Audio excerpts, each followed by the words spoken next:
YouTube, this is R. Washam Knife, coming at you again with another knife review. Today I've got a little something special for you. It's a Spyderco Endura. And some of you might say, well, this doesn't look like my Endura. That's because this is a first generation Endura from the 1990s.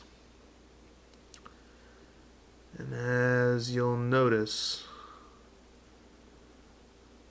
it looks quite different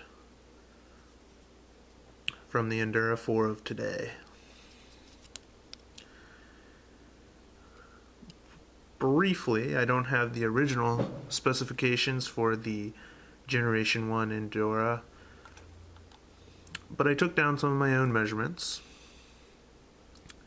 The blade is still about the same length at about 3 3/4 inches, and the cutting edge is just under 3.5 inches. On this first generation model, the handles were black FRN with the Spyderco logo in the middle and no screws. It's an all pin construction. You'll also notice that the Spyderco spider symbol is missing from the blade. The handle has the volcano grip, but as you can tell, it's only on one side. There's also no boil dent on the lock back.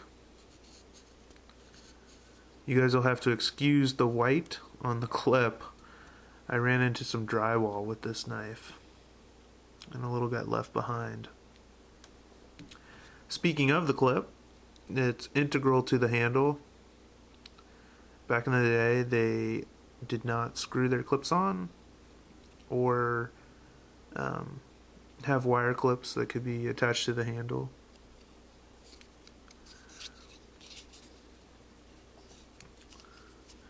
Did have a lanyard hole, which I utilized with kind of a it's kind of a crappy lanyard, but it really does the does the trick. I don't need it to be fancy or anything. The blade shape is ever so slightly different. On these early Enduras, the blade was a little pointier. It was a little more of a splinter picker, if you want to call it that. No jimping whatsoever. It's a completely smooth blade. The hole, a lot of Spyderco's knives now, the spider hole is really sharp. There's a really defined edge. The hole here has been ground down just a little bit on the edge. It's a little less intense on your finger. I actually like this hole a lot better than the factory or the modern holes now. Has a very similar handle shape to the current iteration. Slightly different. I think it's a little more curved.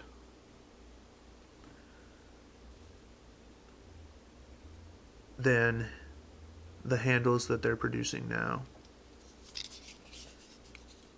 Back in the 90s, Spyderco's go-to steel from Seki City was the Gen 1 Hitachi steel.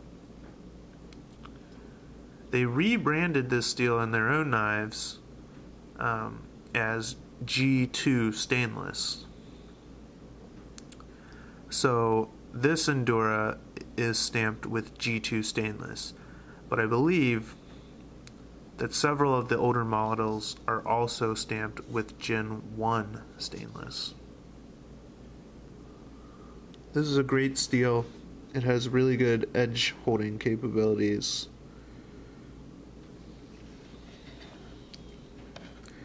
It would be similar to Carpenter BD1 or CTS BD1.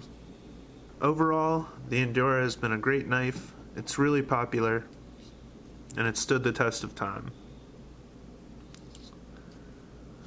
Obviously, Spyderco has made some improvements since the originals, but this is still a great blade. Thanks for watching. Tune in for next time.